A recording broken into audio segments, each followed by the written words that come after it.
At my 28th birthday dinner, my grandfather raised his glass, the clinking sound momentarily silencing the polite chatter, and dropped a bomb that ripped through the veneer of normalcy. "Claire," he announced, his voice carrying a subtle challenge, "enlighten us on how you've managed your $3 million trust fund these past 25 years.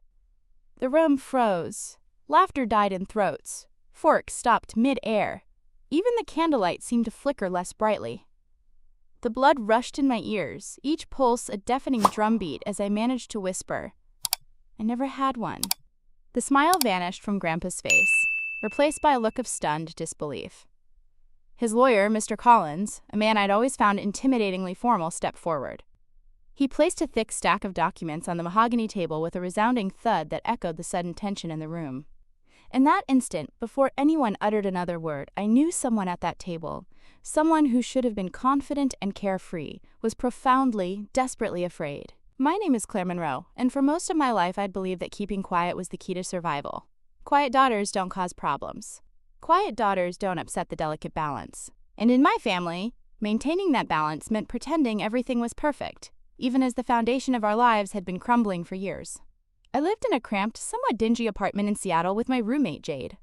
She worked at a nearby coffee shop, radiating a constant aroma of rich espresso and warm cinnamon. Jade was the only person who truly saw me.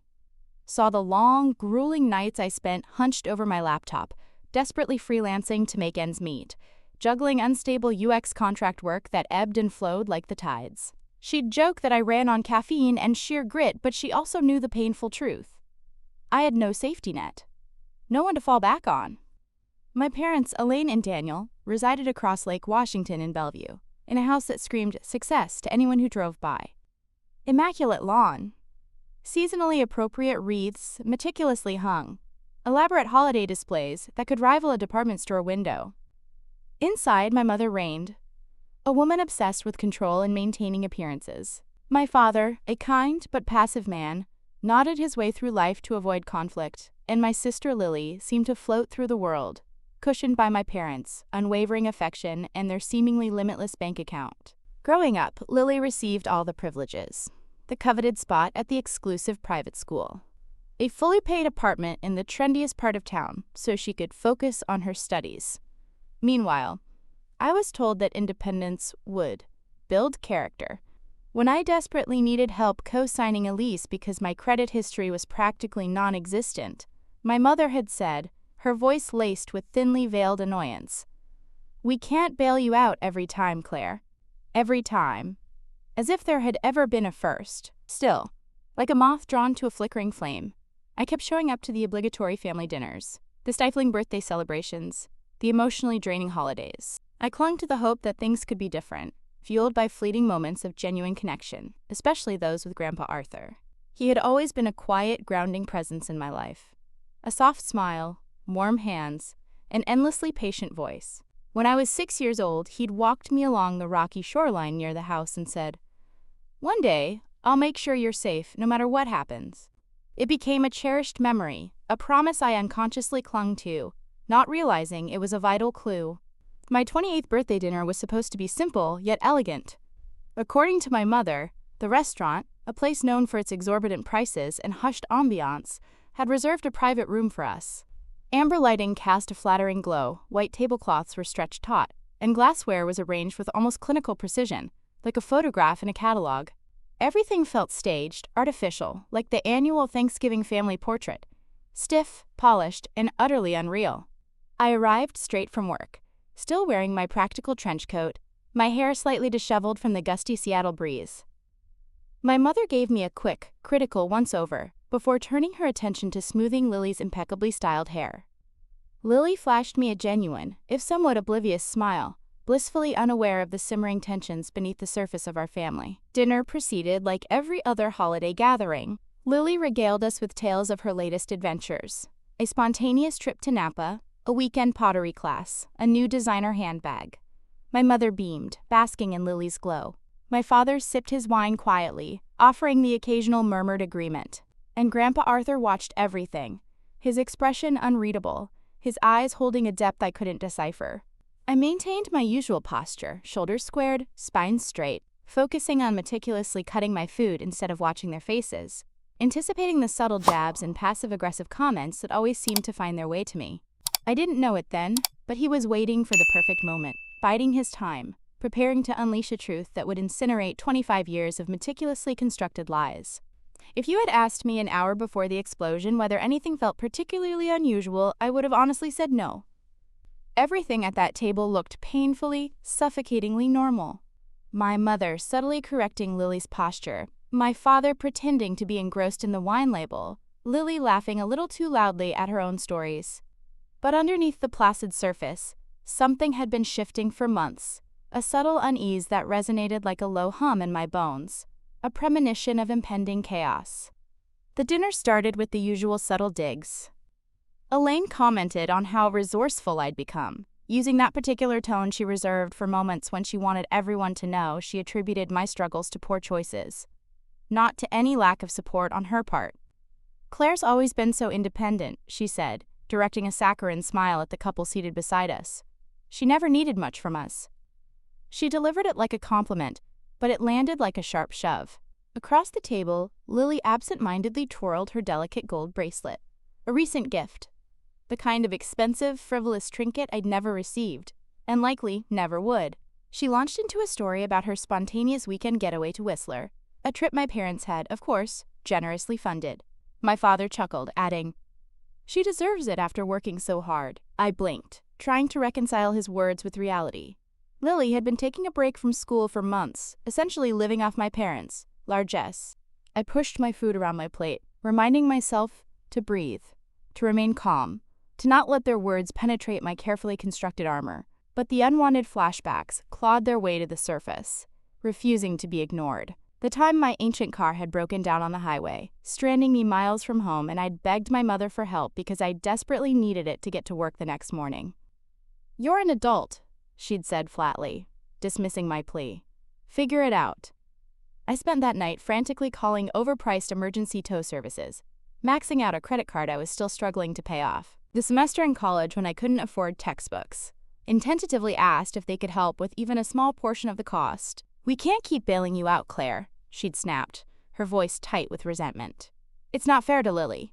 Meanwhile, Lily's extravagant high school trip to Europe had been paid in full before she'd even started packing her designer luggage. Sitting at that birthday table, surrounded by the suffocating trappings of their wealth and privilege, those painful memories didn't just resurface. They stitched themselves together into a coherent pattern, a tapestry of neglect and blatant favoritism that I'd stubbornly ignored for far too long. Grandpa Arthur watched me quietly, as the others chattered mindlessly. He had always possessed an uncanny ability to sense when something was wrong, even when I tried my best to hide it. When the server refilled our wine glasses, the subtle clinking of crystal momentarily quieting the room, he raised his glass. And then it happened. "Claire," he said gently, his voice cutting through the artificial cheer. "Why don't you tell everyone how you've used your $3 million trust fund these past 25 years? The reaction was instantaneous. Laughter sputtered and died. Sharp intakes of breath filled the sudden void. Lily giggled nervously, assuming it was some kind of elaborate, if somewhat bizarre joke. My mother's face flickered through a rapid succession of expressions: confusion, panic, and finally, a stiff, practiced smile that she plastered on like a mask. My father lowered his glass so abruptly that it clinked loudly against the table, the sound amplified in the sudden silence. I felt a chilling cold spread through me, not the kind that makes you shiver, but the kind that hollows you out from the inside, leaving you feeling empty and exposed. "What trust fund?" I asked, my voice barely above a whisper.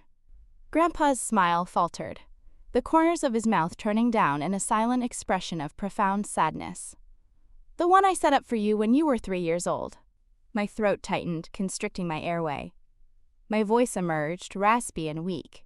"I never got one."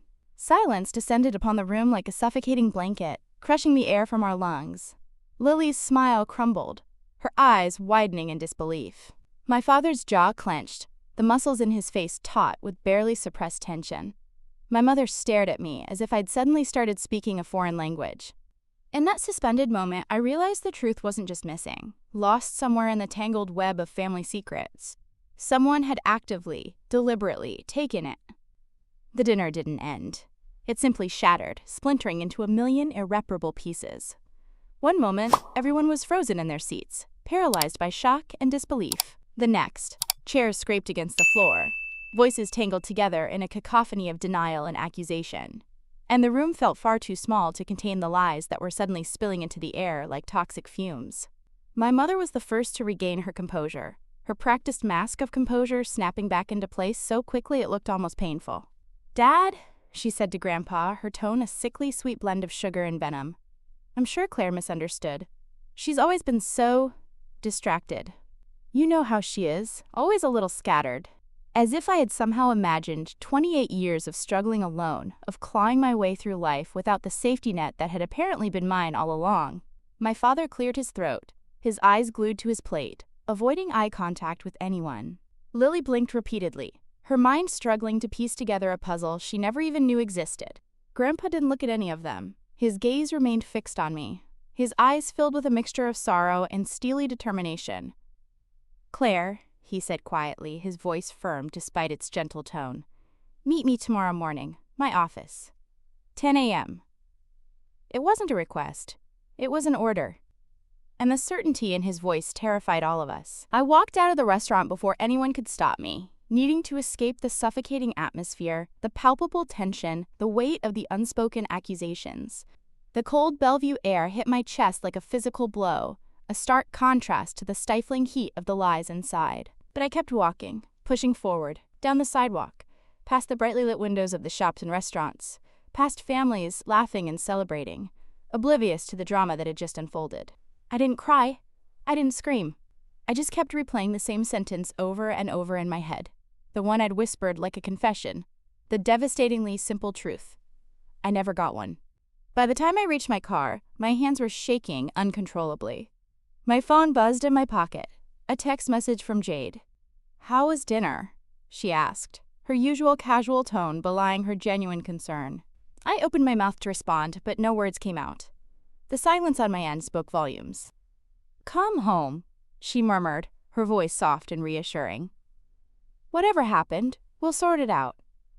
But deep down, I already knew that this wasn't something I could simply sort out. This was something far more profound, something that had been carefully hidden, meticulously buried beneath layers of deceit and manipulation.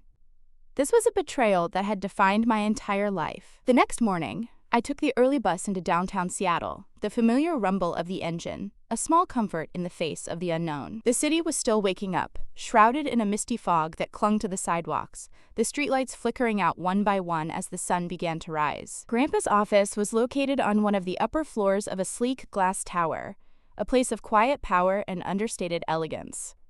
The air inside smelled faintly of cedar and old books, a scent that always reminded me of him. He was waiting for me in a worn leather chair, a thick manila folder resting on his knee. His expression wasn't angry, as I had half expected. It was something far worse, a profound, almost unbearable disappointment. "I set up a trust fund for you when you were 3 years old," he said, his voice heavy with sadness. $3 million, meant to keep you safe, give you choices, free you from hardship." He paused, his gaze unwavering. "You should have had access to it the moment you turned 18. My heart plummeted. 18? I had spent that birthday working a miserable shift at a grocery store, stocking shelves and dealing with rude customers, barely able to afford a cheap takeout dinner. Why didn't I know about it? The words escaped me in a cracked whisper, the weight of the revelation almost too much to bear. Grandpa handed me the folder. Inside was a preliminary audit, meticulously detailed. Lines of withdrawals, transfers, and payments filled the pages, a dizzying array of financial transactions. Most were recurring, many were suspicious, and all were signed off by the same two names: Elaine Monroe, Daniel Monroe. My parents hadn't just hidden my trust fund. They had systematically, deliberately used it for their own gain for the past 25 years. Mortgage payments, extravagant home upgrades, Lily's private school tuition, Lily's luxurious apartment, lavish vacations, expensive car expenses, countless luxury purchases. Everything that had always been just out of reach for me, everything they had claimed they couldn't afford. I felt a searing burn rise from the pit of my stomach, a volatile mix of anger, grief, humiliation, and a dawning realization that twisted together in one violent knot. Every time I had worked 2 jobs to make ends meet. Every time I'd swallowed my pride and begged for help. Every time I'd silently endured the crushing feeling of being forgotten, of being less than. It hadn't been fate, or bad luck, or some inherent character flaw. It had been theft. Plain and simple. Grandpa leaned forward, his eyes filled with a fierce protectiveness that I'd never fully recognized before. "Claire," he said, his voice firm but gentle. "I've hired a legal team. My lawyer, Mr. Collins, will run a full audit, uncover every detail. But I need you to decide how far this goes. This is your decision, and yours alone." I stared at the pages in my hands, at the small, neat signatures of the two people who were supposed to protect me, to nurture me, to love me unconditionally. The two people who had instead systematically betrayed my trust and stolen my future. "I want everything," I said, my voice trembling but resolute. "Every record, every receipt, every canceled check, every single dollar. I want the truth. I want to know exactly what they did and how they justified it to themselves." Grandpa nodded once, slow and firm, his eyes conveying a silent promise of unwavering support. "Then we'll ask them to come in for a meeting to explain their actions." "I want to be there," I said, my voice laced with steel. "I want to hear it from them." "You will," he promised. "You will be there every step of the way." And for the first time in my life, I wasn't the quiet daughter, the forgotten one, the one who always took the path of least resistance. I was the one walking purposefully toward the fire, ready to confront the lies, to expose the truth, no matter the cost. And this time, I wasn't the one who was going to get burned. The meeting was scheduled for a Thursday afternoon, the kind of bleak, overcast Seattle day where the sky looked like brushed steel and the air felt heavy and damp, pressing down on you like a physical weight. Grandpa had insisted that it take place in a private conference room inside his building, neutral territory, he'd said.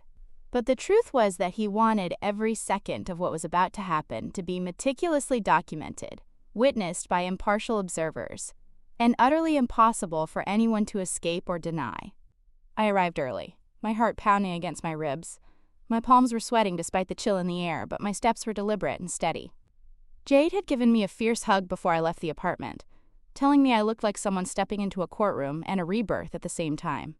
I hadn't been sure what she meant until I caught my reflection in the polished elevator glass. My posture was ramrod straight, my face was calm and composed, and my eyes held something I'd never seen in myself before. A steely resolve, a quiet determination, an unwavering refusal to be silenced any longer. When the elevator doors opened, Mr. Collins stood waiting for me, his expression carefully neutral. Grandpa's lawyer looked exactly as he had the first time I'd met him. Impeccably tidy gray hair, a perfectly tailored suit that exuded wealth and authority, and a stack of ominous documents cradled under one arm like a silent, paper-bound threat. He nodded curtly, as if he had already evaluated my emotional state and deemed it stable enough for what was ahead. "They're on their way," he said, his voice devoid of inflection. I didn't ask who they meant. We both knew. Inside the conference room, Grandpa sat at the head of a long, polished wooden table, his hands clasped in front of him. His face was unreadable, but the subtle tension in his jaw told me he'd barely slept. When he saw me, his expression softened just a fraction, but it was enough to reassure me. He reached for my hand, squeezed it once, a brief but powerful gesture of support, then released it. "You're not alone today," he said, his voice low and reassuring. "I'm here, and we're going to get through this together." The door swung open, breaking the tense silence. My parents entered first, a carefully choreographed display of forced composure. Elaine walked quickly, her shoulders stiff, her face arranged in that familiar mask she used whenever she needed to appear blameless and in control. Daniel followed closely behind her, his eyes darting nervously around the room as if he was desperately searching for an exit. Lily came in behind them, clutching her purse tightly, her expression a confusing blend of worry and disbelief. She had been told there was a family issue that needed clarifying, some minor misunderstanding that could be easily resolved. No one had told her she was an integral part of the issue, a beneficiary of the years of deceit and financial manipulation. "Dad," Elaine began sharply, her voice tight with barely suppressed anger. "I don't know what this is about, but dragging us into some formal quote." Grandpa held up a hand, cutting her off mid-sentence. "Sit." It wasn't loud, but it carried the weight of decades of authority. He didn't have to raise his voice. They knew they had to obey. They sat, their faces tight with resentment and apprehension. Mr. Collins closed the door behind them, effectively sealing them in, and walked to the center of the room. He placed the thick stack of financial statements onto the table with a deliberate, resounding thud that seemed to echo off the walls, amplifying the tension in the air. Lily flinched, visibly startled by the sound. My father swallowed hard, his Adam's apple bobbing nervously. Elaine's eyes widened, her carefully constructed facade beginning to crumble. "Those are your signatures," Mr. Collins stated simply, his voice cold and devoid of emotion. "Over 25 years, worth of withdrawals, transfers, and payments drawn from the trust fund intended solely for Claire Monroe." The room went silent. The only sound the faint hum of the fluorescent lights overhead. Then Mr. Collins began reading, his voice monotone and relentless. Year 1, mortgage payments on the property located at. Year 2, home repairs, including a complete kitchen remodel. He flipped a page, the crisp rustle of the paper echoing in the stillness. Tuition payments for. He paused, his eyes flicking briefly to Lily. Not for Claire.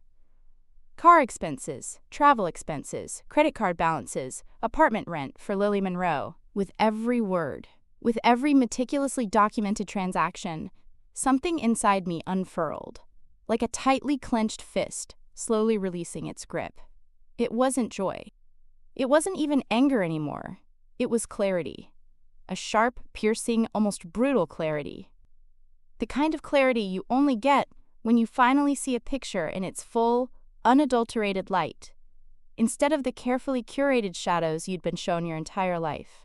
My mother's face drained of color, her carefully applied makeup unable to conceal the rising tide of panic. "This is being taken completely out of context," she protested weakly, her voice trembling. Mr. Collins didn't blink. "The context is financial abuse of a beneficiary. Plain and simple. The audit is complete, and the evidence is irrefutable." I stared at her, at the woman who had spent my entire childhood telling people I was too sensitive, too emotional, as if those were character flaws to be ashamed of. She wasn't speaking to me, not really.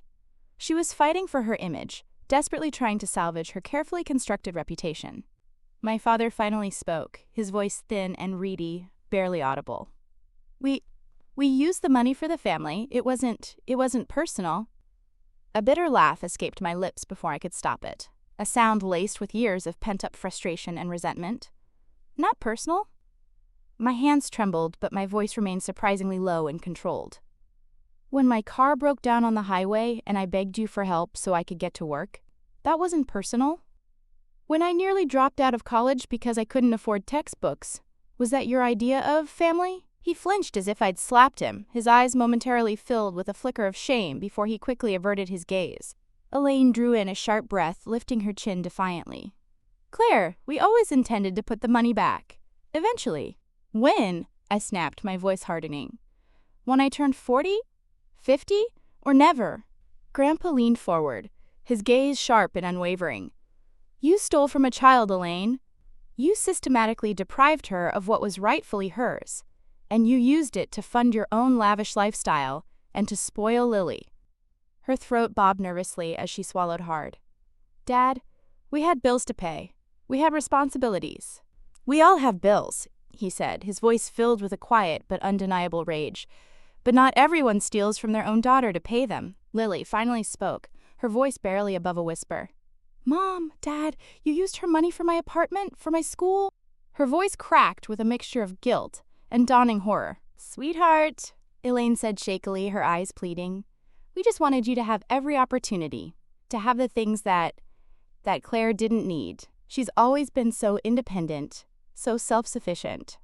"And I didn't?" I whispered, my voice laced with sarcasm.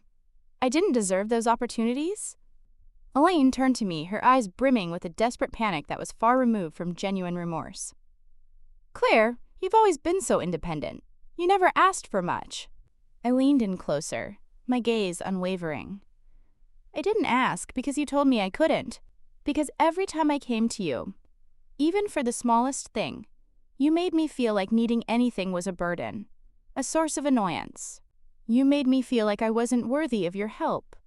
The silence that followed wasn't empty. It was full of all the things they couldn't deny anymore. full of the weight of their deceit, full of the years of lies and manipulations that had finally been exposed. Grandpa tapped the table once, firmly shattering the fragile silence. "I am revoking your financial authority, effective immediately." Elaine jolted, her eyes wide with disbelief and outrage. "You can't do that!" "I can," he said coldly, his voice devoid of any trace of warmth or affection. "And I have." Daniel sagged into his chair, his shoulders slumping, as if the weight of 25 years of deceit had finally landed on him, crushing his spirit. Lily stared blankly at the table, her hands covering her mouth, her body trembling. Mr. Collins slid another set of documents across the table toward me, his movements precise and efficient. "This," he said, his voice devoid of emotion, "transfers full control of the remaining trust assets to you. Your parents' access is terminated permanently." Elaine's breath hitched in her throat, a strangled sound of disbelief. Daniel closed his eyes, his face etched with lines of defeat and despair. Lily whispered, "Oh my God," her voice barely audible. My hand hovered over the pen, the smooth plastic cool against my skin. For a moment, it wasn't just a document. It was a symbol, a representation of everything I had been denied, of everything that had been stolen from me. It was the key to my future, a chance to finally break free from the shackles of the past. I pressed my name onto the page, the ink flowing smoothly, a definitive line drawn in the sand. Elaine's chair scraped violently against the floor as she stood abruptly, her face contorted with a mixture of anger and desperation. "Claire, please, don't do this.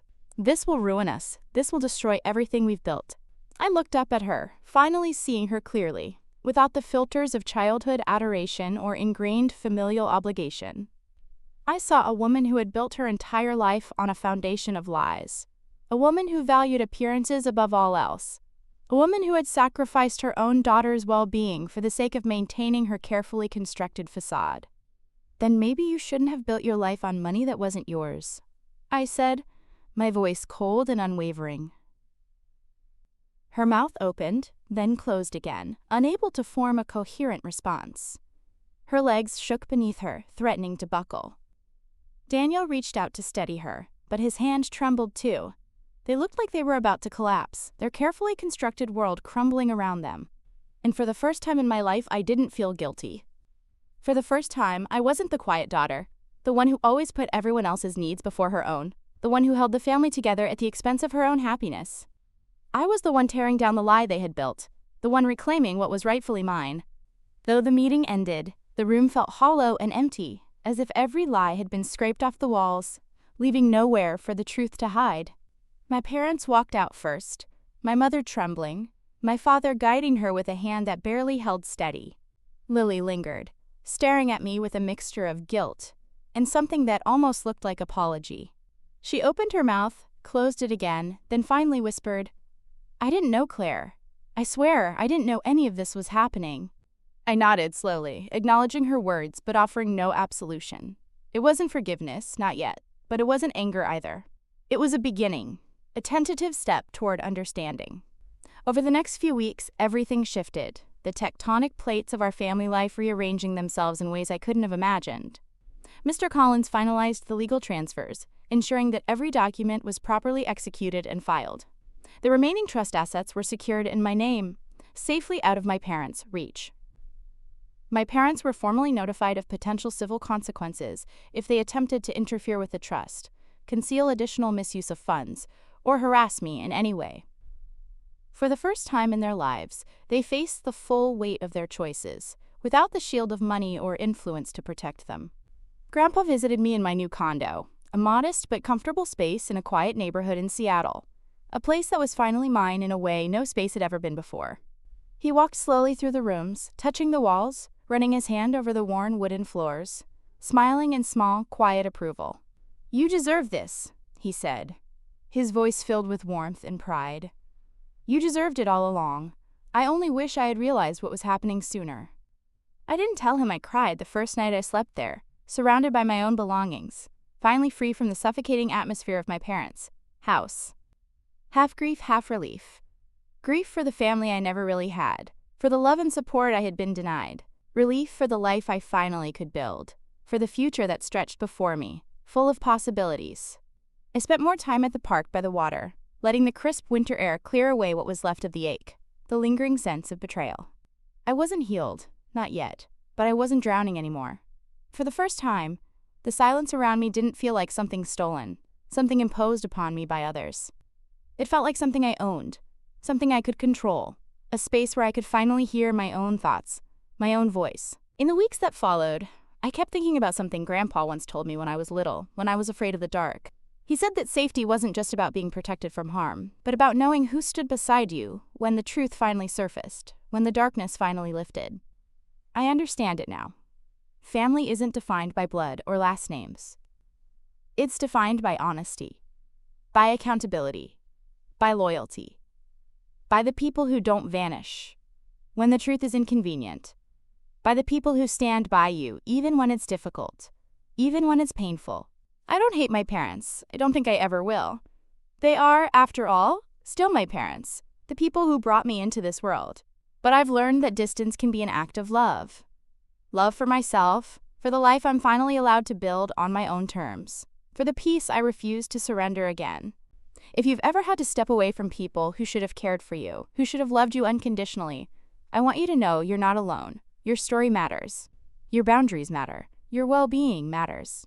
Share your experience in the comments below. And if this story stayed with you, if it resonated with you in some way, please follow the channel so you won't miss the next chapter.